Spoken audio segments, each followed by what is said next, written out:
दिल्ली से महामहिम रामनाथ कोविंद की नवरत्न व हीरा पन्ना आदि कोच वाली विशेष ट्रेन सेंट्रल स्टेशन पर शुक्रवार रात करीब 8 बजे पहुंची। उनका रेड कारपेट बिछे प्लेटफॉर्म नंबर 1 पर यूपी की राज्यपाल आनंदीबेन पटेल और मुख्यमंत्री योगी आदित्यनाथ ने स्वागत किया। इस बीच कैंट साइड स्टेशन क्षेत्र पर भारी सुरक्षा रही।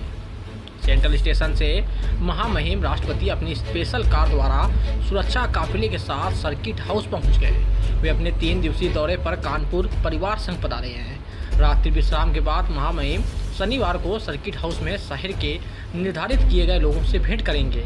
कानपुर आने के पहले महामहिम का झींझक व रूड़ा स्टेशन पर भी उनके परिचितों ने अभिवादन व स्वागत किया।